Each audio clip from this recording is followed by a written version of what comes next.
Flip, flip, flip, flip, flip, flip, flip, flip, Flip Weekly. Hello and welcome to the Flip Weekly podcast. My name is Matt. I am your host today. This is a podcast all about reselling. We go to thrift stores. Sometimes we go to garage sales. We find things on Facebook Marketplace that we can buy low, sell high, make a bit of money in this tough economy. I'm a reseller that does not focus on low value items. My average sale price last year, I just checked moments ago, was $114. My average sale price this year, we're barely a month in, is currently at $163.25. Wow. I was surprised when I saw that too. Now, the things I usually buy, I try and find items that are a bit unique, things that you don't see every day, If I can be the only person on eBay Australia with the item, that is a good pickup for me. And you know what? A lot of the times that actually happens, and it's happened this week with some of the items that I found. There was one that I struggled to find any sort of comps, and a lot of the times when that happens, you just make up a number in your head for what you're going to list it at. But this has been a huge week. Look, it was a busy week.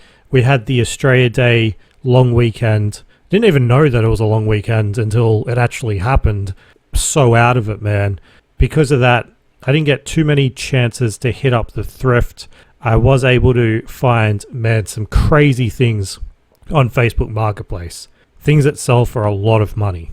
And if my average sale price is at the moment $163, after this week, it's going to be more. Providing, of course, this stuff sells. And who fucking knows if it will sell, We pick up things that we think, this happens to me all the time. I'm like, this will go insane if I buy it and relist it on Facebook Marketplace. And then, crickets. Or you chuck it on eBay and it goes gangbusters. And it's like, why? Why does this happen? Nobody fucking knows. I don't know. We haven't figured this out. People buy weird shit. And people buy weird shit on Marketplace and eBay in different lots, I guess, like in different type. I don't know. People buy differently on those two platforms. But when this comes out, I've had to sort of not really rush this week's episode, but make sure I got my shit in order, because when this comes out on the Thursday, it is my nephew's first birthday. Man, I'm so excited. This is obviously his first birthday. I have a niece who is 2 years old. I've been making the number birthday cakes out of like that old school Women's Weekly magazine. So of course, Sam was messaging me the other day saying, are you going to make Axel's like number one birthday cake? I'm like, hell yeah, I'm going to do that. Of course. They turn out so bad, man. They're honestly, they're dry because no homemade cakes are nice. They look like shit. They honestly do. I'm not a baker. And yet I'm like, yeah, I'm going to make these, and it's going to be, a tradition for their entire life. I haven't really thought that far ahead. Am I going to be doing this forever? But what does that Women's Weekly birthday cake book go up to in terms of numbers? I think it stops at 9.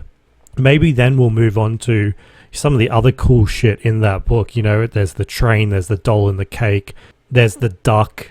Man, there's so many cool birthday cakes in that old Women's Weekly birthday cake book. So I've been busy trying to take care of or getting ready for all of that. And I say that, but it's like, what have you had to do? I've had to bake a cake that hasn't been made yet. How long does baking a cake take? Not very long, but for me to like outline that number one from, a cake, that's hard. That's hard. And then you have to put the frosting on. Dude, it's not easy. But the reason why I bring that up is I can finally talk about what I was able to get for my nephew. And this is sort of, it's relevant to reselling, because if I wasn't buying it for my nephew, I'd be selling it for, hundreds and hundreds of dollars. And the reason why I haven't talked about it before is because I want it to be a surprise for the family. Considering this comes out on his birthday, they won't, they don't listen to it anyway, but just in case, I was able to find one of like my sort of holy grails on Facebook Marketplace, probably like just before Christmas. So maybe like 2 months ago. It was the Fisher-Price Great Adventures Castle from the 90s, and this is a toy castle playset that I had as a kid, and I saw that it was listed online close to me, originally for $100. It was just the castle by itself.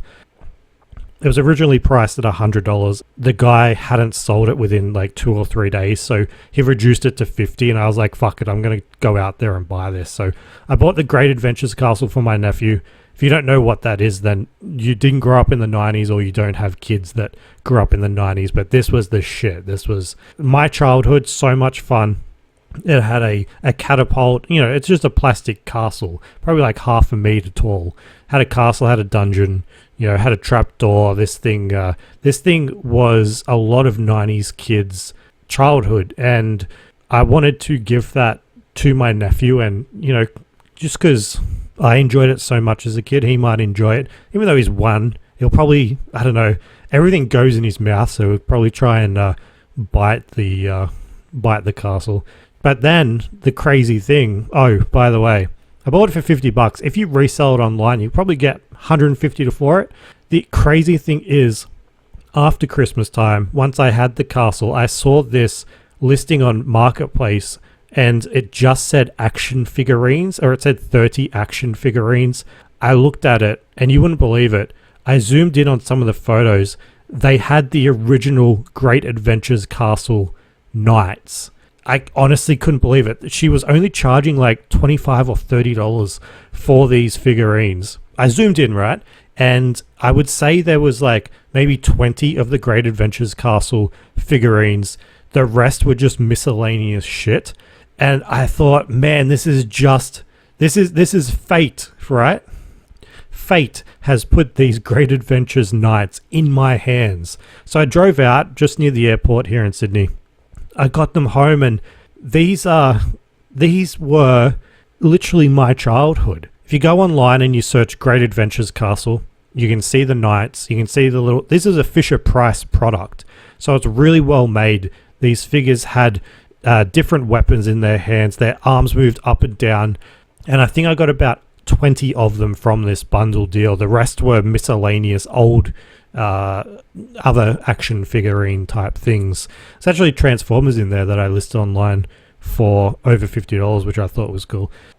But yeah, I found the figurines for the castle, and they were, when I looked them up, because there's not that many here in Australia, I thought, man, this is almost too good to keep to myself and to give to my nephew. Not too good to give to my nephew, but it was a lot of money. It was like worth about $200 for these figurines. There's multiple sold comps of like 5, 6, 7, 8 of these figurines selling for like $80. So having 20, I actually put them up online. I listed them up. I can see now that they were listed up on the 10th of January. There was 20 of them, $200, 33 views, 1 watcher. So the idea was I would list them up, and if they sold before the 28th, then... No, the 29th, sorry. I would just ship them off. If they didn't, then I would give them to my nephew to presumably eat. So I guess that's what's going to happen. I've got my nephew, the Great Adventures Castle, the Great Adventures Castle action figures knights lot. This is like a $500 gift. I mean, once you bundle it all together, probably close to $500. I'm so excited to give it to him. I wish I could keep it to myself. I'll probably be playing with it. I'll have him on my knee, and I'll be playing with it. You know, it'll be like, Matt, are you okay? You know, with the baby? I'm like, yeah, man, it's okay. It's having some fun over here. The trap door that moves, and the little catapult, the cannon. Fuck, man.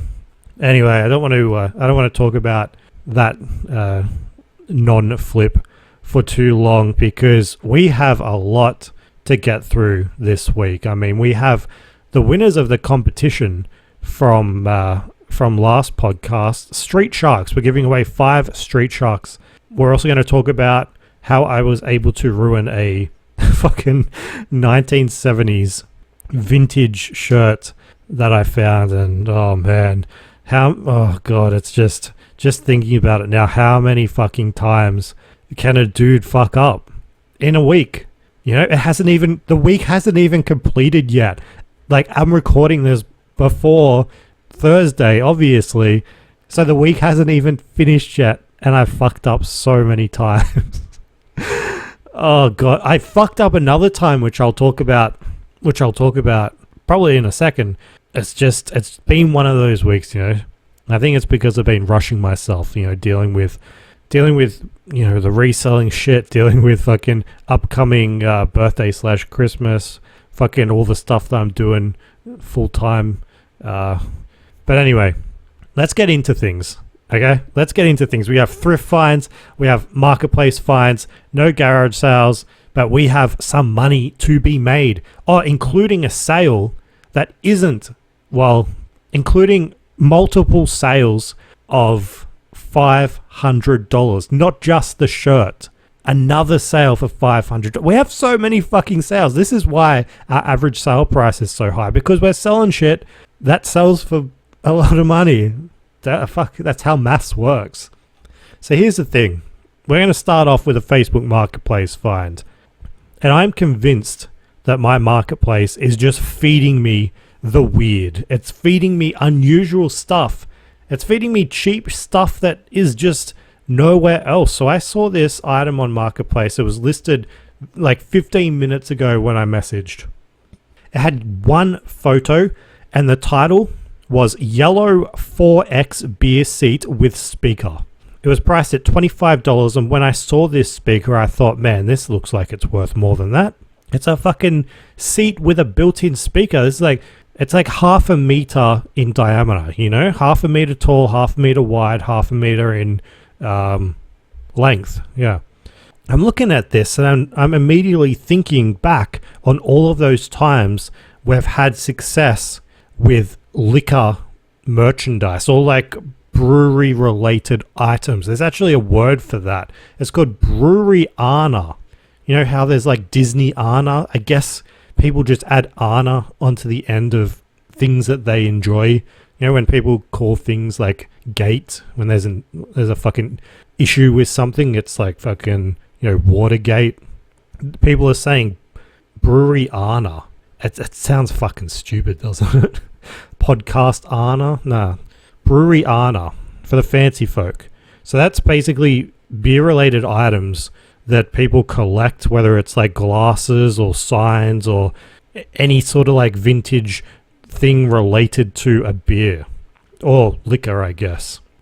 And this is a reminder that we sold a Beanley rum mug for, what was it, $500 in less than an hour or in less than a day when we picked it up in a Savers for like $5. So my green flags were going off when I saw this 4X beer seat with speaker.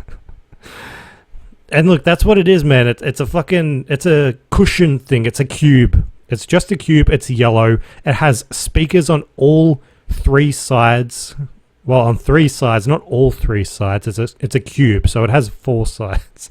But it has speakers on three sides. It has an embroidered 4X logo on the top, so people can sit on it and they can listen to their music.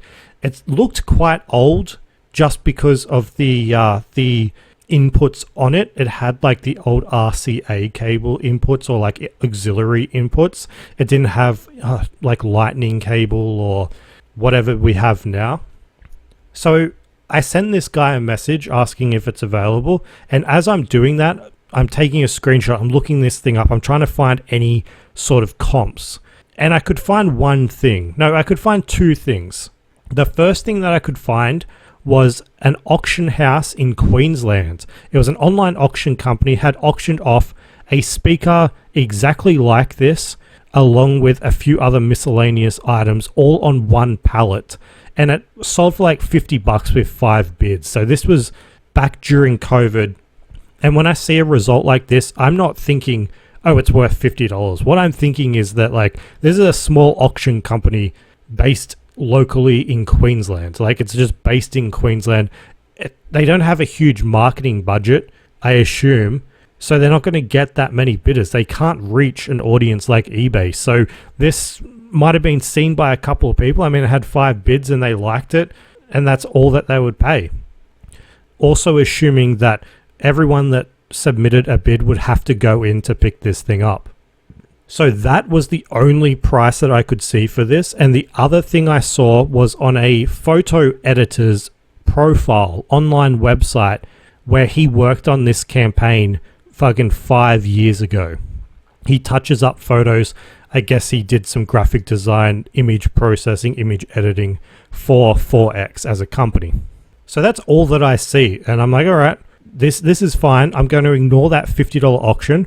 I go out, Sydney CBD, pick it up, talk to the guy, ask him, what's the story about this? And he's like, well, I'm a DJ. My friend gave me this. I've been using it for a while, taking it to the beach. I don't know anything about it. He also brought up the auction online, so I guess he was looking at comps. And he said to me, yeah, there's nothing else really like this. It doesn't come with the power cable. It doesn't come with any cables, but look at it. It's like a regular adapter thing, so you'd be able to get one for it. And obviously I've done that before. I've bought new batteries. I've bought new power adapters. I think nothing of it. And I chuck this giant cube in the back seat of my car and I drive home. Now, once I get home, I try and get this fucking thing out of my car, but I'm parked in my garage, and it's at that point where like the back door is open, but it doesn't open far enough because I'm inside of my garage and the cube doesn't fit outside of the door. So I'm like, fuck this. I shut the door, go upstairs, I leave this thing in my car, and I start to do some research, and I legitimately can't find anything besides those 2 URLs. I can't find anything. And I'm like, what the fuck? How does 4X, a massive company, create this huge speaker and there's nothing online about it? So I need to find more information because I want to find out, was this a marketing promo item? Was it widely released? And I don't think it would have been. It looks like a promo item, but I want to know because all of that goes into when you're writing the description or when you're marketing the item or when you're selling it. You want to be able to know if this was like a one-off thing, then I'm going to charge like a fuck ton of money.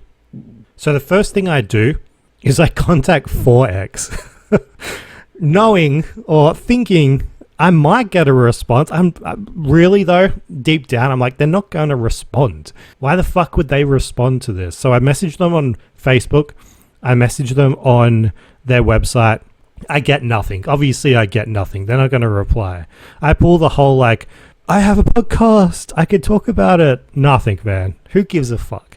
Then I message the person that did the original image editing for this item. And I'm just like, look, mate, I tell him everything about, what I'm doing. And I say, can you tell me anything about this item, about the promotion, about whatever was happening? And you know what? The guy actually replied. Massive, massive shout out to this guy. And he says to me, hey, Matt, funny. This was such a long time ago. Honestly, I don't really remember what the deal with it was, which is, of course, a great start. But it was some kind of competition prize as promotion for a 4X ad campaign, I think. And I'm starting to think, well, this makes sense. It's a promotion. It's a competition prize. This is like a one-off type thing. This isn't mass market. Obviously, it's not mass market. I never thought it was going to be. He goes on to say, I just had a quick look at the original unedited photo, and it had a tag on it that says music rocker, which I Googled, and then it came up with some results from a Russian website that doesn't seem to work. But anyway, that might be a lead. Sorry, I can't give much more info.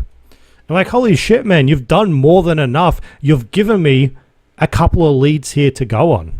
And the entire reason why I'm doing this is because I want to charge a lot of money for this. At first, I have to test it to make sure it works. But if it does work, this I can see in a man cave, in a bar area.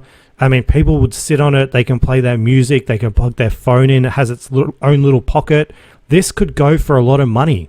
So I want to know everything about it.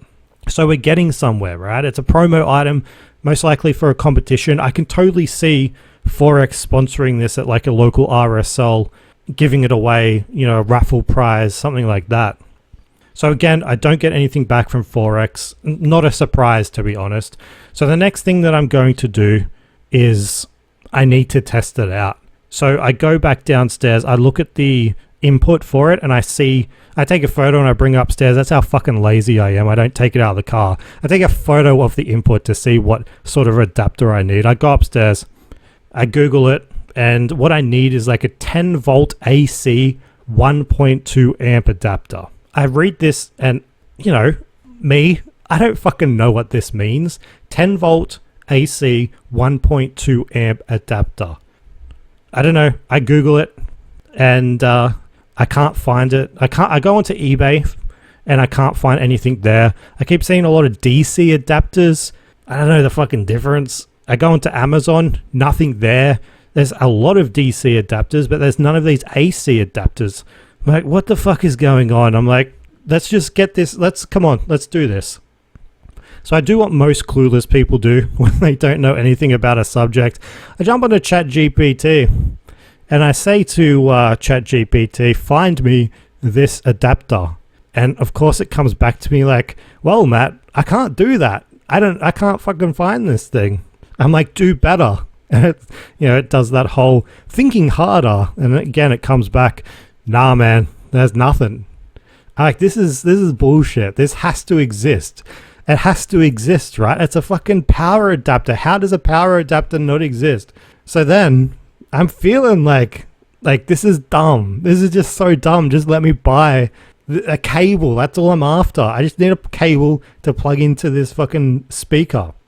So the next thing I do is I email JCar Electronics, because that was one of the suggestions that AI had, because I was too dumb to think of it myself. And they said, email JCar.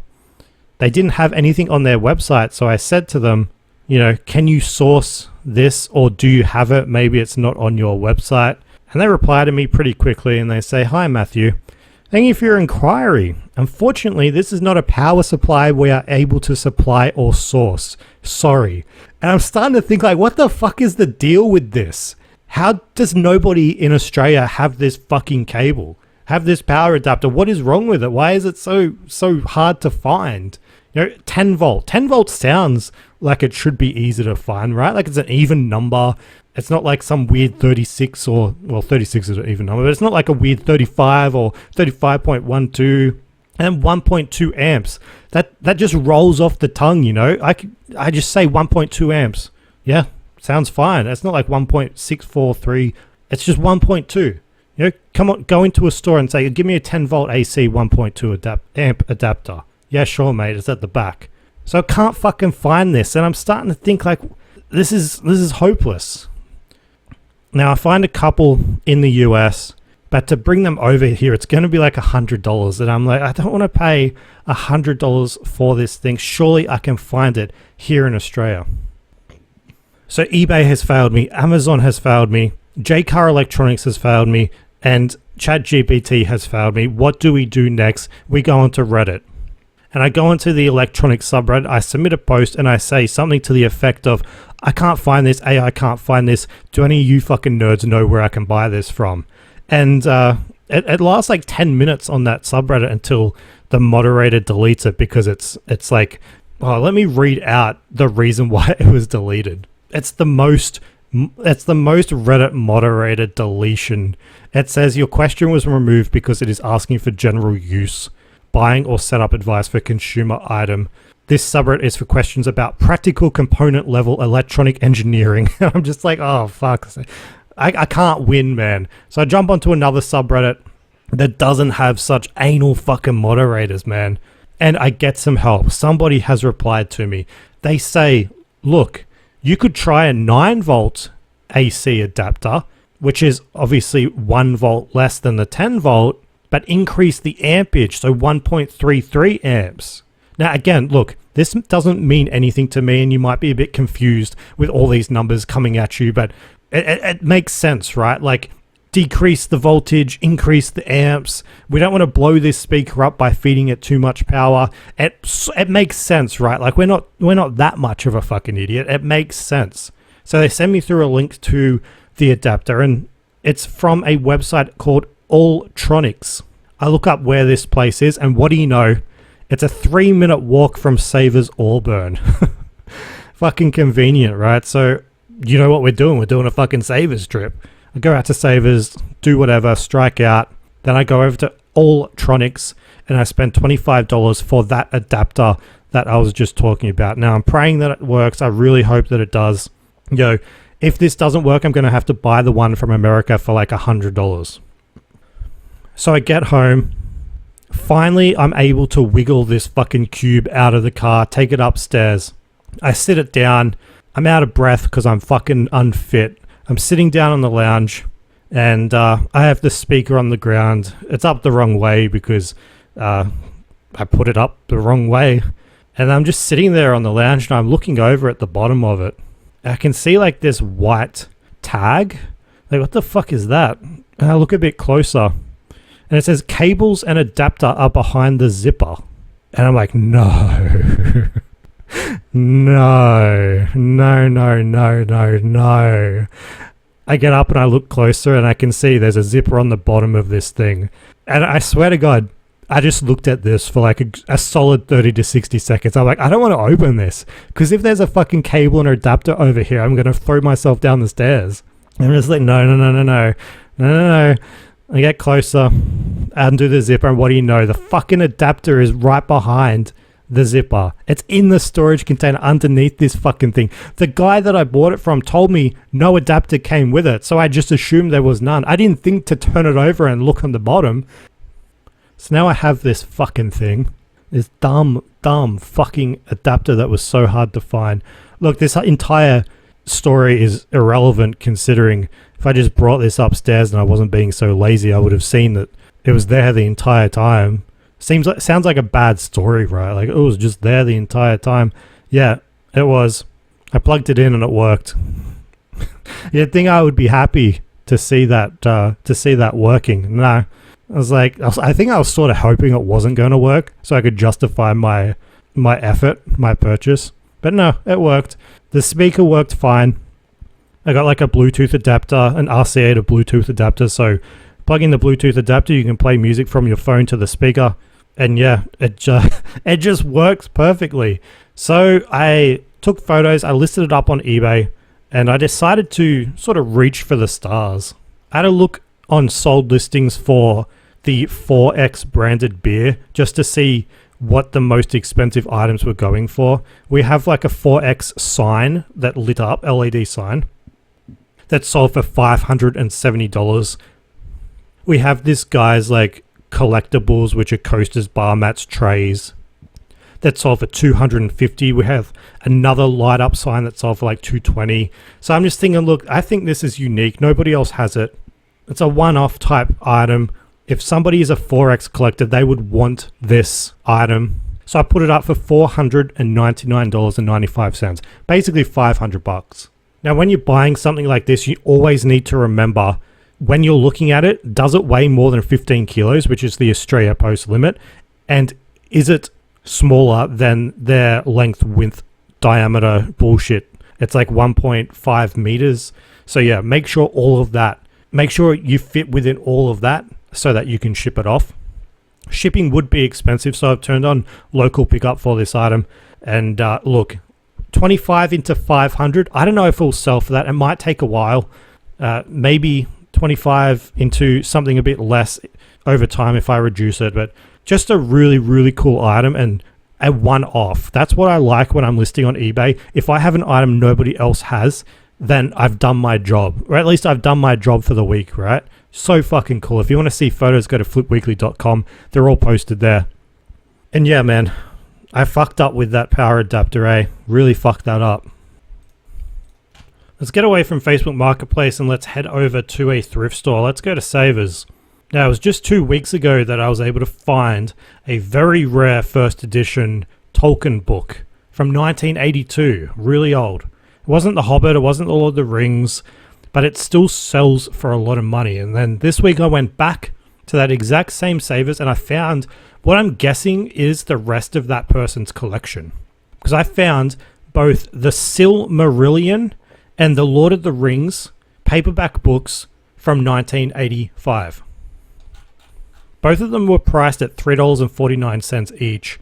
And like I said to you a fortnight ago, when you find old school J.R.R. Tolkien, it's best to pick them up, especially if they have different covers or different artwork, because this one here, for these two books, I'll be able to get at least $100 for them, listed up together. It's not a home run, but it's still really, really cool. The cover artwork on this was done by a man named Roger Garland, and people are going to buy this book specifically because the cover is different. Not so much the story. You know, a lot of these Lord of the Rings J.R.R. Tolkien collectors have huge libraries, and it's all the same book. It's all the Lord of the Rings. It's all the Silmarillion. It's all the Hobbit. You know, they don't care about that. They care about the different covers, the different variations, the different editions.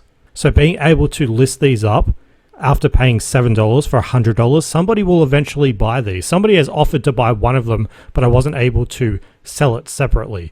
And then I was also able to find a book called Journeys of Frodo. Now, this was a book written by a woman named Barbara Strachey, probably butchering that name, and what it is, and this is going to make some people roll their eyes.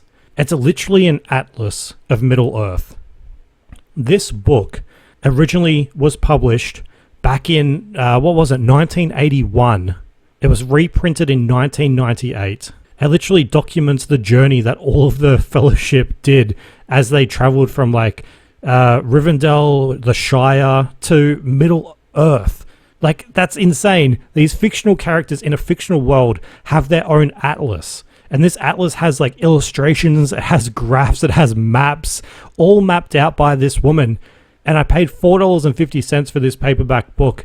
And when I look at comps online, man, I wish I got that first edition. I really want that first edition, because the comps on this, 30th of December was the latest sale, $437. That was from the US.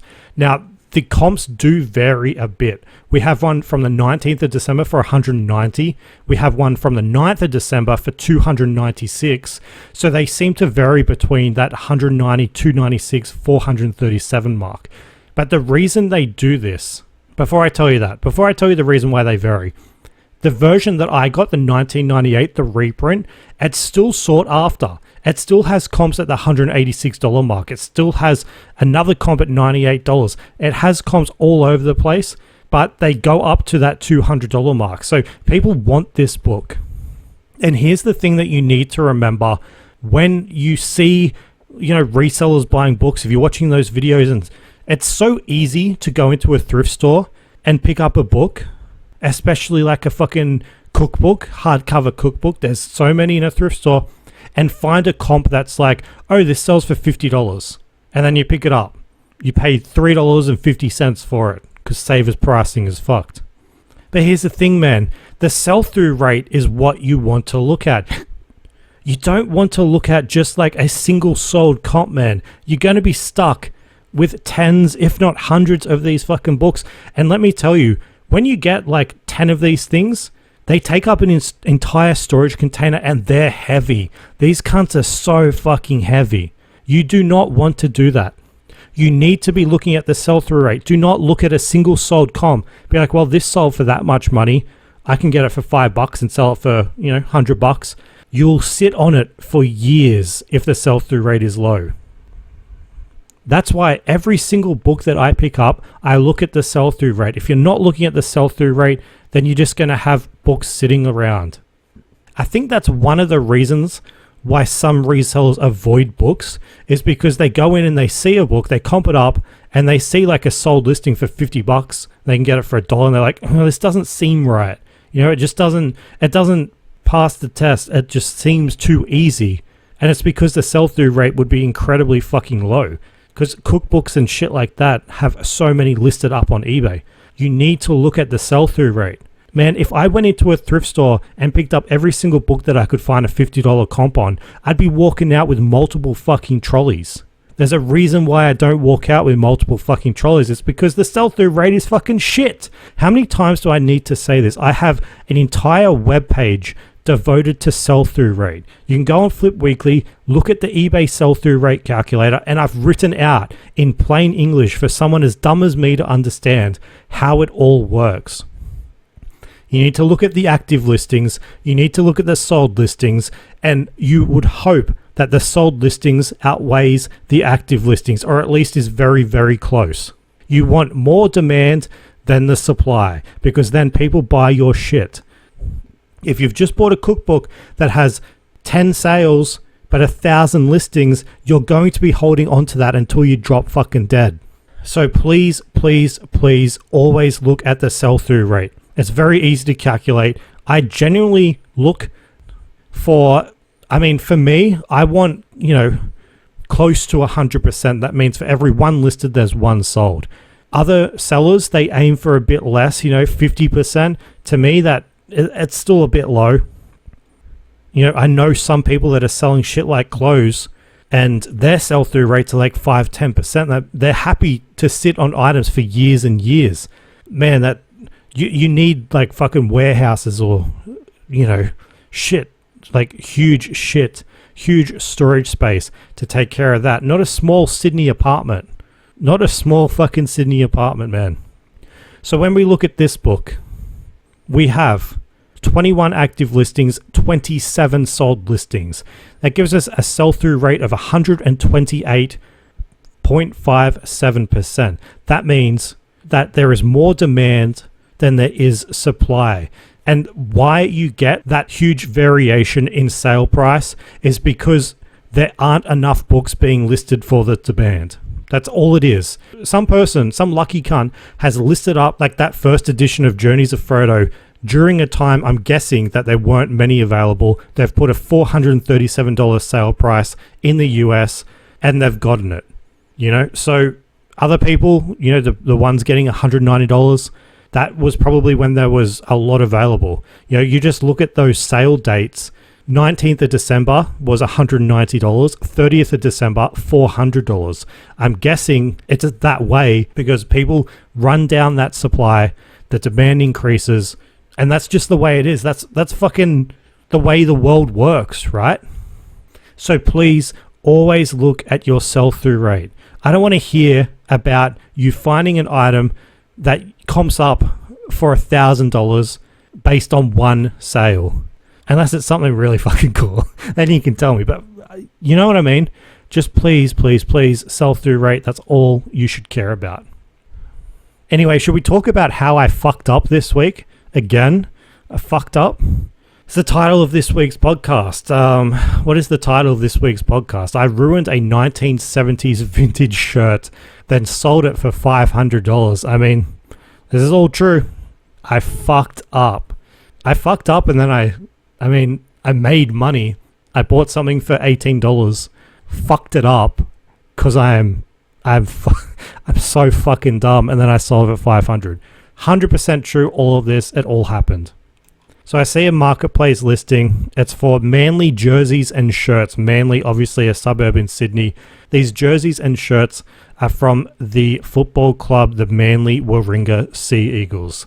It's a club that's been in the NRL competition, the National Rugby League competition, for years and years and years, dating back to before the 70s. I saw this marketplace listing. It was for $50, just listed. There was 5 jerseys / shirts in the image. And the description read, Manly jerseys and shirts, $50 for all, pick up, and the location. So I see that and I'm like, okay, this looks good to me. But I realized that I hadn't messaged, within the first 10 minutes. This has been live for maybe 20, 25 minutes. So, usually on Marketplace, if you're not first, you're last. So I see this guy has another listing for just Manly jerseys, and it looks to be about, maybe 7, 8, 9 in there. So he has 2 listings. The first one for $50. This other one, Manly jerseys, $150. He has in that description mix of Manly jerseys, most XL, some large and one small, some in good shape, some not so, $150 for all. So that first listing that I saw, it really, really interested me. That 5 Manly jerseys and shirts for $50, because I could tell they were old. They looked really fucking old. And I'm guessing that the seller, based on this second listing, is one of those people that think that like old is worthless. But here's the thing. I couldn't exactly tell whether or not these were genuinely old or if they were the retro jerseys and shirts that have been reproduced in later years. And don't get me wrong, even if they were, I'd still be able to get decent money for them. Those retro jerseys sell for like $100 a pop every single time. But if just one of those were from the period of time that they appear to be, then we're in for a huge payday. That was my train of thought. So I had a feeling that $50 bundle was going to move fast. So I sent that guy a message as soon as I see this, and I offered to take them all. Now, the second listing, which was for $150, were all what looked to be modern jerseys and shirts. They didn't look to be old. So I thought, well, I'll break even on that, and I'll hope to get a home run on this bundle. So I said, let me take them all. Messaged me back saying, let's do it. And then I drove an hour north to meet him. So I paid $200 in total for these 14 shirts. They're all dumped together in a single garbage bag. And once I got home, I started to look at them. And what I wanted to look at were the tags. I wanted to not see the heritage jersey tag. I wanted to see a tag that looked fucking old and something I'd never seen before. And you know what? We got lucky. Out of all of those jerseys, most were modern. The older looking ones were the heritage ones, which are obviously the reproduced ones. But there was one that was fucking old. And it was a genuine 1973 Manly Warringah Sea Eagles Premier's jersey / shirt. And it looked to be worth about $500. This thing had long sleeves. If you looked at it as like a rugby league fan, you wouldn't recognize the logo at all. It used a different logo. It didn't have any of the insignia. It had no sponsors on it. You know, this is back in the day before all that shit, before it got fucking commercialized and there's a fucking sports bet logo on every single sports jersey. Bet responsibly. So yeah, this thing was old. I looked at the tag. The tag had faded so much and it had the word Goodfellas on it. And Goodfellows was like this fabric printing, fabric manufacturer based somewhere here in Sydney, by the way, that produced all these jerseys back in the day. So I'm thinking, fuck, we got a home run here.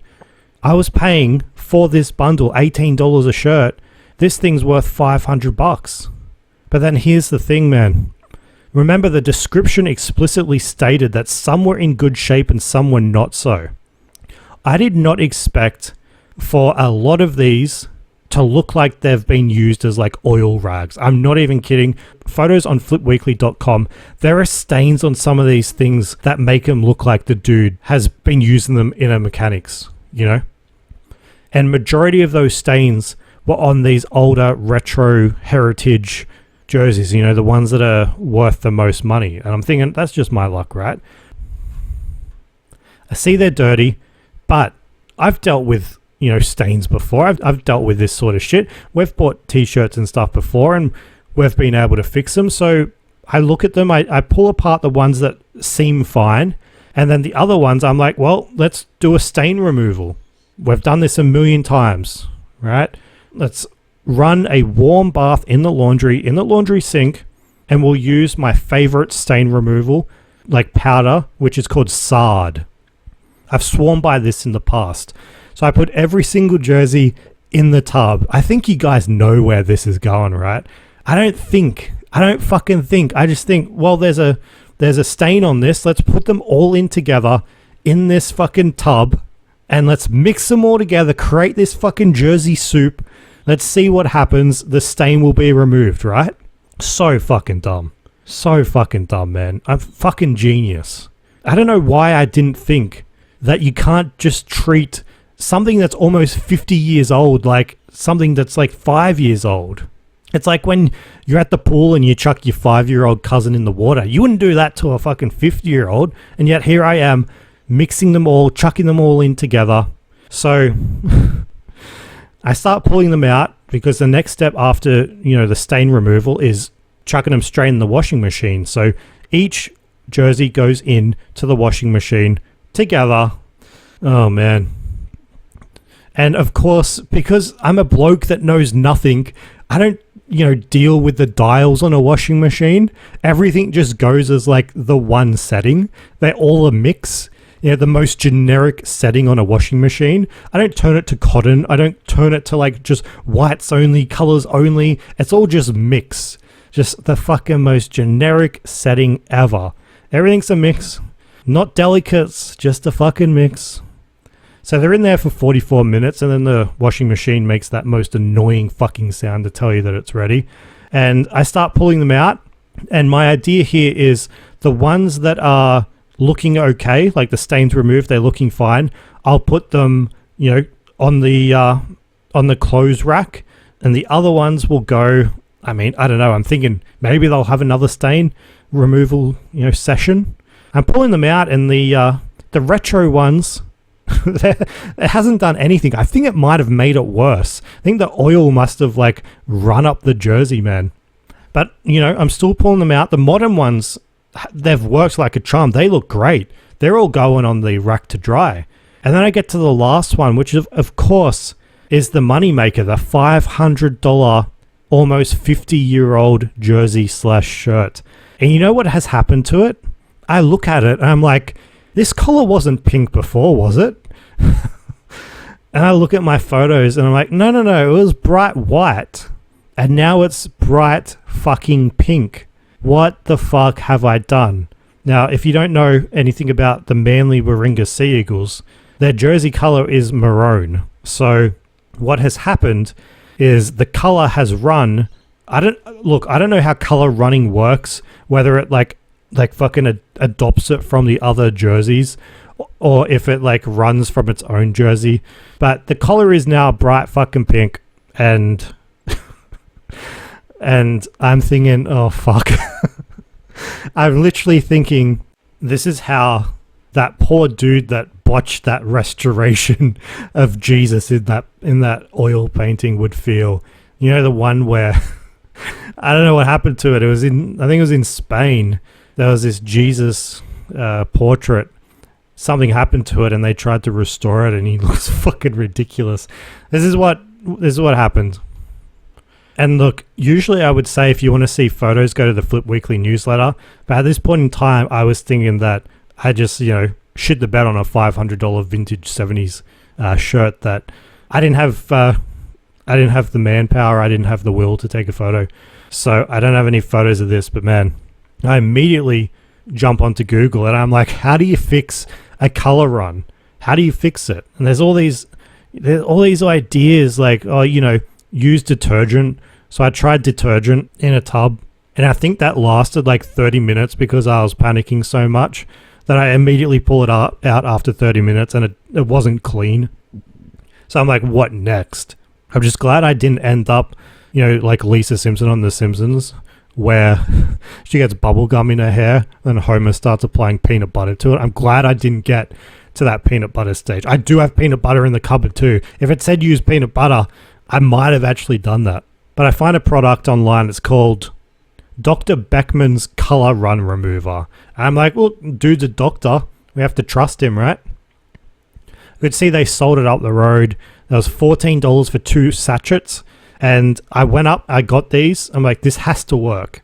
I mean, it says it will work on the packet, but in the back of my mind, I'm thinking, how does a powder know to remove the color from the collar but not from anywhere else? Like, it's just powder, it doesn't have a brain. So look, the instructions say to empty the sachet into like this 20-liter bucket, fill it halfway, submerge the item, stack old plates on top of it, and close the lid. Now, I was so desperate at the time, I literally followed it to a T. I went into Kmart, I got exactly a 20-liter bucket that had the lid. I got home, I submerged it in water, and I literally put old plates on top of it. I'm thinking like, they said old plates, maybe older plates have some sort of chemical reaction that help as opposed to new plates. Like, how fucking dumb is this, right? I close the lid, I leave it overnight, and look, these were specific instructions. I'm thinking this is all going to work. So I wake up the next day, I wait until the exact 24 hours is up, I go into the laundry, I pull off the lid, and I'm fucking greeted with this smell. No wonder the instructions said that you need a lid, because it almost knocked me out. Have you ever cleaned an oven before and they said like you need a well-ventilated room? You spray the inside of the oven, you shut the lid. I've done that before not thinking like, well, who cares if you don't have it well ventilated? Open up the oven and almost passed out, swear to God. This is exactly like that. I took off the lid and I couldn't believe the smell. It smelled so fucking bad. The water was all murky. It looked like a Jersey soup. And again, I'm not thinking this is going to work. So I've sort of like wiped, the $500 off. I don't think it's going to work. I pull it out of the tub and what do you know? The collar is no longer pink. It's back to white. I'm thinking, a fucking miracle. A miracle. This is like Jesus emerging from the cave, except it took 24 hours, not fucking 3 days. So I can highly, highly recommend, if you ever have color run on anything that you have, doesn't matter if it's close to 50 years old, get this shit. Dr. Beckman's color run remover. It works like a charm. It brought this 70s jersey back to life. So I listed that up on eBay for $500. And look, I also listed up every other jersey. I paid $200 in total. 4 of the jerseys, I lotted them up together because they were just too fucked. I couldn't fix them. I tried like a spot stain remover, but it was just going to take too long, so I listed them all up together. But in total, from that $200 we spent, there's a total listed value of $1,339 on eBay. And that is not bad for a $200 purchase. And obviously based off the title of this podcast, that fucking destroyed and brought back to life $500 one has sold. But just wait until the end because, look, a lot of these have sold, okay? We've made a lot of money. I know this has been dragging on, but we still have a bit to get through. This is going to be a long fucking episode, so buckle up.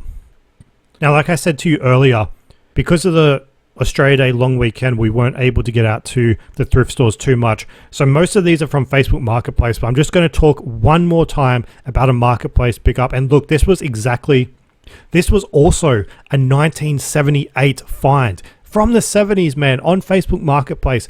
It was a remote controlled or radio controlled R2-D2. So a Star Wars item from 1978. Guess what? It was fully boxed. It had its original box. It had the R2-D2, I guess, remote control car, but it's R2. It had its remote. It had its antenna, and the box was in remarkable condition. There are photos on this on Flip Weekly, and you might look at the box and think, well, Matt, this is a tiny bit tatty. It doesn't look like it's in good condition. This is a box that's almost 50 years old. It is in good condition. I saw it for $200. It was marked as untested. And look, when I see something on Marketplace or eBay as untested, I genuinely think that it's been tested. I don't believe them. I don't believe people. If you're regularly selling items on eBay or Marketplace and you don't have a little battery stash, like what are you doing? You make so much more money when you test things. But I tend to believe this guy because he said to me that the batteries are sort of like all over the place, and he had it as a kid. That I was like, well, I don't think this guy has tested. I believed him. The remote took a 9-volt battery, and then R2 himself took like 2 Ds and a 9-volt battery. So those batteries aren't cheap to get. The 9 volts are usually sold by themselves. And this guy wasn't like an active buyer and seller on Marketplace. So I was like, okay, I believe him. He listed it for $200. It was worth the gamble. It was worth the gamble because I knew that if I brought this home and he was working, I'd be able to get over double that price on eBay. So I go out, pick it up, bring it home. I get out my little battery pack, and what do you know? Put the batteries in, and the light comes up. His little red light, R2's red light. Good, that means the lights work. I press the forward button on the remote, and his little head moves around. Like the kid from The Exorcist. Head just moves in circles. And then I press the back button to make his legs move. He doesn't move. All right, that's fine. I'm thinking, well, maybe I can repair it. I'm a fucking expert repairman. I fix so many things. I can't find any parts on eBay or anywhere online. If there was like a belt or some bullshit that I can find to buy, then maybe I'd be able to repair it. Forums said that the main issue tended to be like drive belts that had deteriorated over the years, issues like that. And then when I looked at a video of somebody taking one of these apart, it just looked like there was too many moving parts. I didn't want to fuck with it. But when you go onto eBay for this specific item, majority of them are they're a lot worse. The reason they're a lot worse is because one, R2 is yellowed. You know, over the 50 years, he's got some yellowing to him. This one that I got looked almost mint condition. The battery pack has no battery acid in it. There's no corrosion. It looks amazing. That's one of the reasons why I was confident when I was buying this, when I was outlaying $200.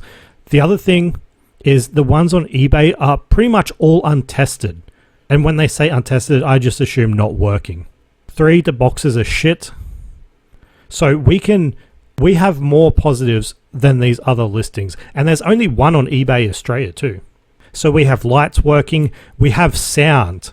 We have fucking sound. This thing makes noise. He makes little beeps. And when this thing made its first beep, or when it made its like little beeping routine, it was honestly the worst sound I've ever heard. You remember that scene in Dumb and Dumber where Jim Carrey says, "Do you want to hear the worst sound in the world?"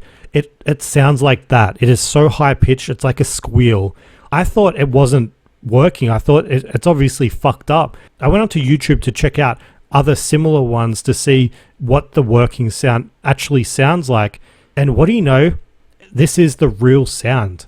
I might actually play it for you. I'll inject it here just so you can hear what this R2-D2 remote controlled, I'm going to say remote controlled car just because it rolls off the tongue, what this fucking thing sounds like. I'll play it for 5 seconds. It's so fucking bad, man. No, I'll play the entire ad for you. It's Star Wars radio-controlled R2-D2. 2 9-volt and 2 C alkaline batteries not included.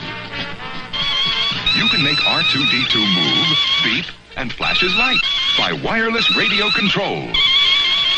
Hey, let me try. You can make R2 move forward, Look out, Dad! backward, turn and beep. Hurry, turn, Dad! Radio-controlled R2-D2 from the Star Wars collection by Kenner. But anyway, bought it for $200. There's only one on eBay Australia at the time of listing. Has a shitty box. The styrofoam is also shit. It's $375. It's marked as untested. It's worse than this one. So I'm going to list mine up for $549.95 with lights working, with sound working, with head working. And we've had plenty of watches already. I think it will sell eventually. But that was like, I mean, how many fucking good deals have we been getting from Facebook Marketplace lately? Like, it seems like every single week Facebook Marketplace is just handing us these amazing deals. Do not sleep on that platform. All right, before we get into what has sold for this week, which includes, man, an item that sold for $500 that was bought for, fucking pennies, I think we're going to announce the winners of the Street Sharks from last week. I said 5 people were going to win Street Sharks. Picked up a huge bundle. If you haven't listened to last week's podcast episode, go back because, man, I paid up for like the biggest Street Sharks collection I've ever seen. If you want to see photos of that, obviously flipweekly.com, but we're going to announce the winners. And how I'm going to announce the winners, basically we had just over 100 people enter, which is good for you because it gives you like a 1 in 20? Is it 1 in 20? Yeah, 1 in 20 shot of winning. I mean, those are good fucking odds. So what I've done is I've exported all of those email addresses to an Excel file, and I'm using a website called wheelofnames.com to select the winners. It's like this really cool interactive, almost like Wheel of Fortune board. I've imported all of the entries, and I'm going to name them one by one. I'm not going to say the entire email address. I don't want to dox people. I'll read out the first part of the name, the first part of the email address. I'll put it on the newsletter too. If it's you, I'll be in touch soon, just to tell you that you've won the 5 Street Sharks that we're giving away. You don't get to choose. I'm gonna put them into padded mailers. I'm not going to look at who's getting what. You're just going to get whatever. Whatever happens. So shall we go ahead and do this? Now I'm going to put the volume on so maybe you can hear the spinning of the wheel. I don't know if the microphone's going to pick it up, but here we go. The winner number 1. I'm going to need to write these down too. I have a whiteboard in front of me. All right. Winner number 1, click to spin. We are clicking to spin. Oh, this is cool. Oh yeah, it's spinning, spinning, spinning. It lands on first winner, Brad Foot E1. Congratulations to Brad. Brad Footy 1. Great email address. Should I read out what your full email address is? No. Brad Footy 1. Hell yeah. All right, now we're going to... Oh, that's handy. There's a button here that says remove. So we're going to remove Brad Footy 1 from the list. And we're going to spin again. Who will come up this time? Spin, spin, spin. Let's see who is the winner for the second Street Shark. The winner is Carla Koala 1168. Carla Koala. Congratulations, you are the second winner. Again, a great email address. I always wanted to buy the domain name puffinstuff.com and have my email address HR. But yeah, let's move on to the third winner. The third winner of a Street Shark that will be sent out sometime this week looks to be Mustard Chops 13. How do you get these email addresses, man? Is this person 13 years old? What is with the 13? We're going to remove them and we're going to go on to the final 2 winners. Now, your odds of winning have just gone up if you have submitted an entry. Man, there's only 2 entries left, but you have a great chance of winning if you've submitted your email address. Your next winner is Arch Knight. Arch Knight, congratulations, you are the 4th winner. Now, we only have 1 person left. 1 person left to win. If you've enjoyed this contest, man, if you want more competitions, just give me a shout out. I would love to do this again. We just got to find stuff to give away. Do I buy stuff? Do I thrift stuff? I don't, like I've said before, I don't really like the idea of thrifting things to give away because, you know, you're buying something for $3 and you say the perceived value, but I'd rather pay full price for it, which is really fucking weird. But we're going to remove Arch Knight from the wheel, and we have 96 people left on the wheel. Let's hope it's you if you've entered. I wonder how many people have tried to cheat with multiple email addresses. I mean, I probably would have tried that if I desperately wanted the prize. But the 5th and final winner, congratulations. I don't know if you can hear that, but the wheel has a clapping sound effect. The 5th winner, congratulations, goes to Lyndall8. Obviously an 8-year-old named Lyndall. All 5 people, I'll be reaching out to you sometime this week to tell you that you've won. And then you'll be sending me your fucking postal address, which is something that I've always been told not to do since a young age. Do not give your information to somebody online. I'll have your email address and your home address. All right, that's it. Oh, the other thing, I need to make sure that these people are subscribed to the newsletter. If you're not subscribed to the newsletter, then I'm sorry, but you can't win. So should I do that now or should I do it later? I think we'll do it. If these people haven't subscribed to the newsletter, then in next week's I will have backup winners. Backup winners, yeah. I'll do that. Or should I just do it now? Oh man, should probably just do it now. Give me 2 seconds. And what do you know? 4 out of 5 are active subscribers, but 1 person isn't. So Arch.Knight is not an active subscriber of Flip Weekly, which means we're going to spin again. I could do this all fucking night. Let's spin this thing again. We're going to have a new winner. Spin, spin, spin. What are we going to get? This person is the luckiest person. I'm going to cross this Arch person off of the whiteboard. And the next winner, the luckiest cunt, Nataza. Maybe I won't say your last name. Nataza, let's do it in real time. Let's see if you're a subscriber of Flip Weekly.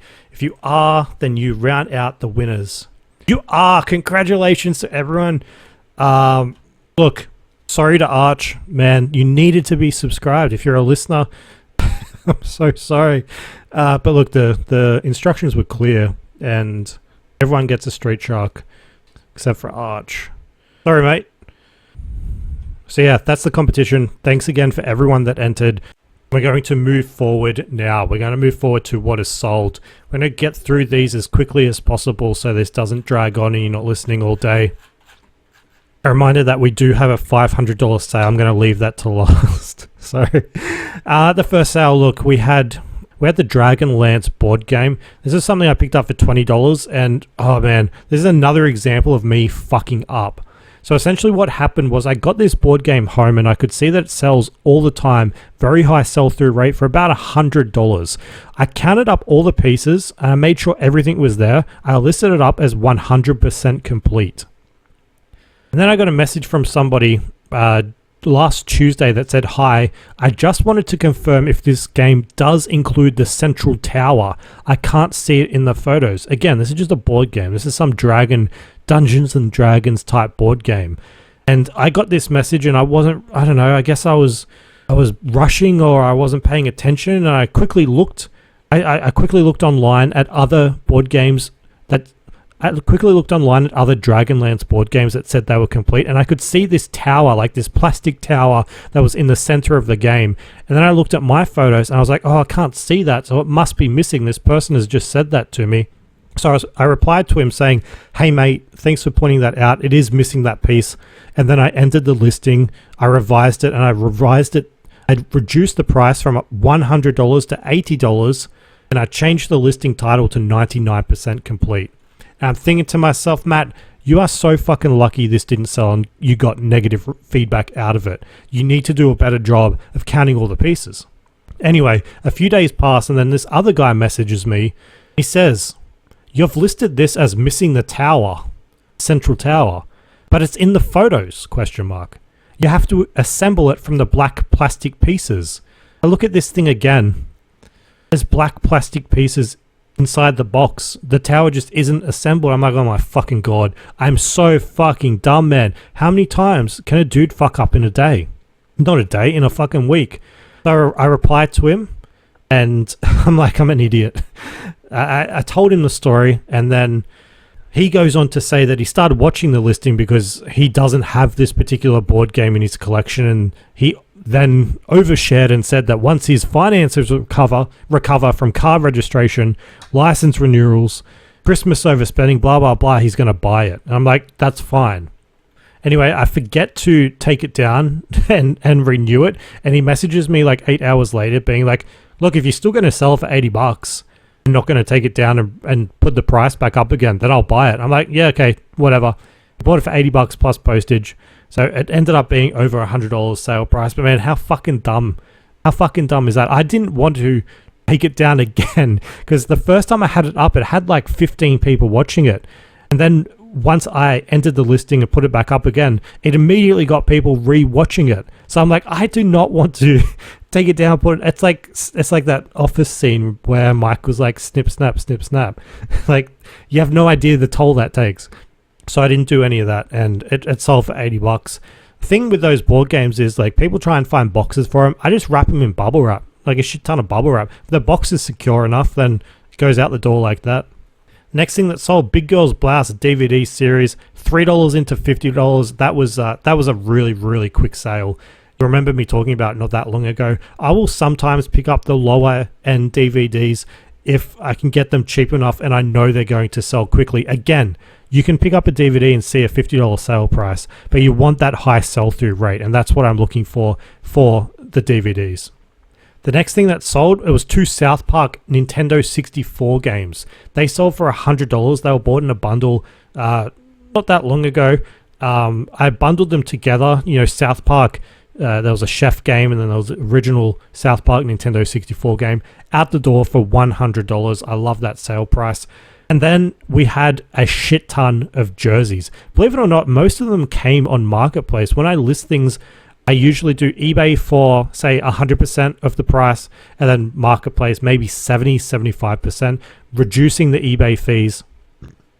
And also, I like the fact that you get the money instantly. So just be prepared. There's a lot of jerseys that are about to sell, all from this week. So we have all of these $18 sale prices once we divide the amount of jerseys/shirts between the final sale price.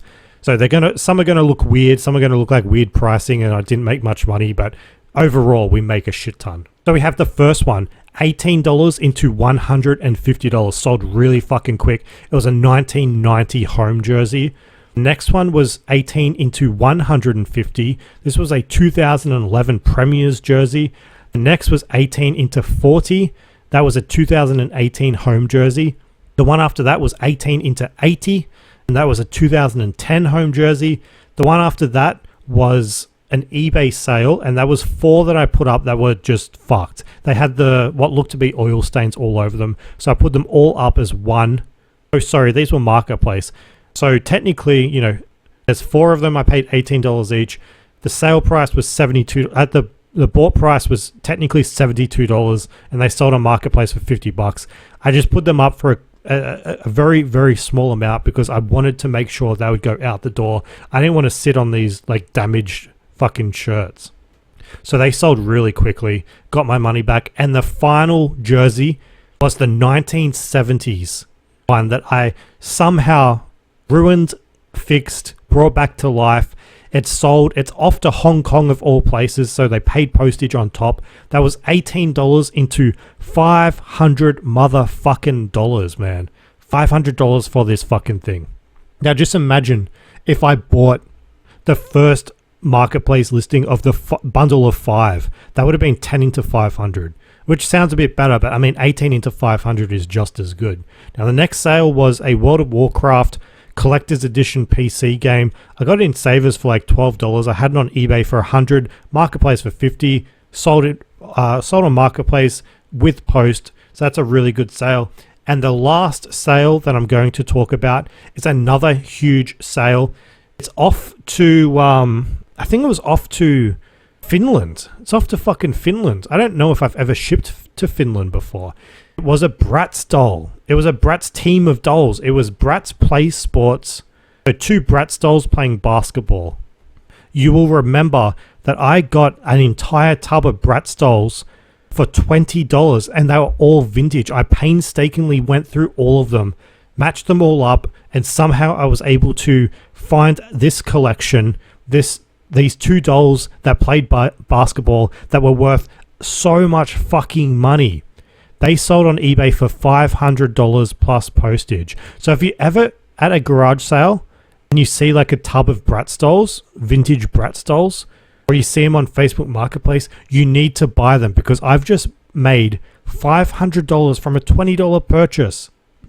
They're just 2 dolls with a basketball hoop. That's literally all it is. The buyer messaged me and said, can you please pack these carefully? I'm just thinking like, these are Bratz dolls where all of the limbs come off. Like, what are we protecting? The arms will fall off on the shipping route? Like, yeah, they do. They come off. But that was a fucking good sale. Bratz dolls, man. So obviously we've made our money back from that $20 Bratz deal. Man, such a good find. Such a good sale. Now look, I do not want to keep you any longer. This is going on for a while. This is drawn out. If you're listening on Spotify, leave a review, leave a rating. If you're on YouTube, leave a fucking like and a comment, and please subscribe. You need to do that for the podcast to continue. I hope that all of these tips, I hope these stories, I hope these tricks have motivated you or helped you to go out into the thrift stores, onto Facebook Marketplace, and just find some cool shit. That's all you need to do. This is a side hustle that is so easy to get into. This is so easy to make money with. Every single week we are finding items that's selling for so much money. Like, it's becoming the norm to find and list items for $500. Our average sale price is $160. Every single sale we get, we're making hundreds of dollars. This is insane. We're on an insane run. Thank you for listening. Thank you for joining me on this run, and I will see you again next week. Thanks for listening. Flip, flip, flip, flip, flip, flip, flip, flip, flip weekly.